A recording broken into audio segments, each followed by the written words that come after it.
Okay, everyone, here we are for number 4 of the graphing review for your final exam, and we are graphing a rational expression or a rational function in this situation, and we are going to identify the horizontal asymptote, the vertical asymptotes, x-intercepts, y-intercept, and the domain for this function.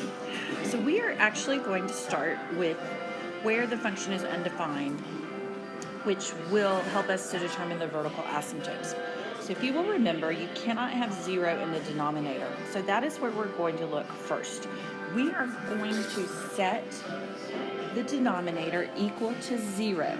So we will factor it, just the denominator, and we will determine for what values of x will make the function undefined.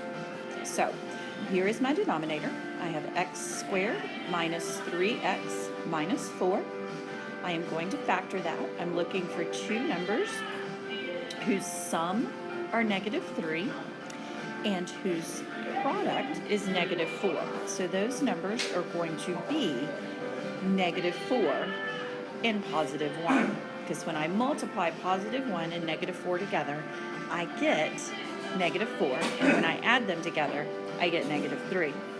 So when I have that set equal to 0, x cannot be +4 and x cannot be -1. So what that does is it tells us that at those values our function would be undefined. So that is where our vertical asymptotes are going to be. So our vertical asymptotes are going to be at x equals 4 and at x equals -1. So I am going to go ahead and I am going to put those asymptotes in there. Now the asymptotes, especially the vertical asymptotes, guide our graph, but they are not actually part of our graph. So that's why we use it with a dotted line. We have another vertical asymptote at -1.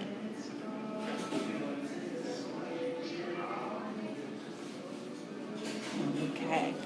Now our horizontal asymptote, we look at the relationship between the numerator and the denominator. The degree is what we're looking at. So here we have a degree of 1 in the numerator and a degree of 2 in the denominator. That means that the highest exponent in the numerator is 1 and the highest exponent in the denominator is 2. So we have a situation where the denominator is 1 more than the numerator. So the numerator's degree is less than the denominator's degree. And when that happens, we have a y equals 0 asymptote. Okay? Now, the next thing that we're going to look at is our x-intercept.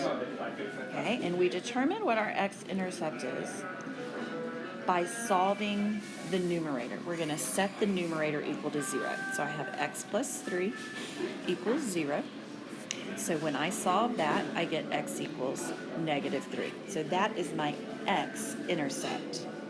So my x-intercept, it's going to cross the x-axis at -3. So my x-intercept is -3, 0. And we only have one of those. We could potentially have more than those if we had a higher degree in the numerator, but we don't. To determine our y-intercept, we plug 0 in for x. And when we do that, we are going to end up with -3/4. -3/4. So that point is about right there. So it's 0, -3/4. Now we're only going to have one y-intercept. If we have more than one y-intercept, it's no longer a function. Okay, the last thing before we graph our function is we have to identify the domain. And the domain is always dictated by the denominator in a rational function. So we're going to go back up here to where our vertical asymptotes are.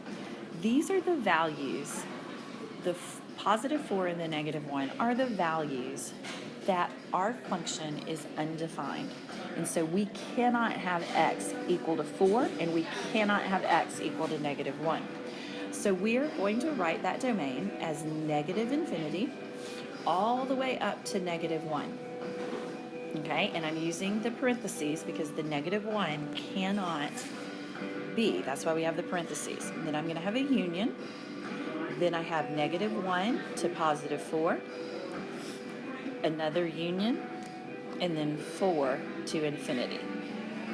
Okay, another way to write that is x such that x is not equal to negative 1 or 4. So you could write that either way.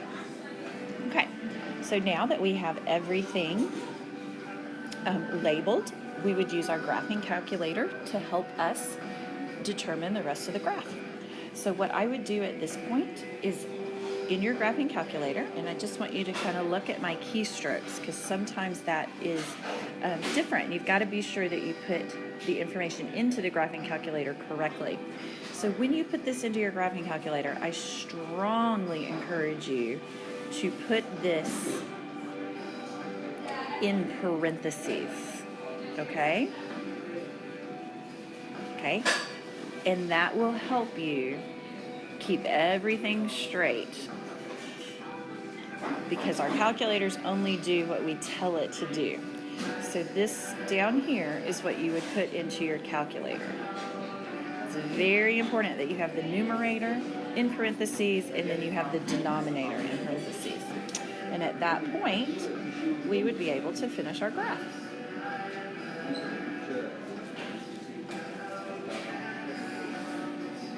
And this is a graph of our rational function.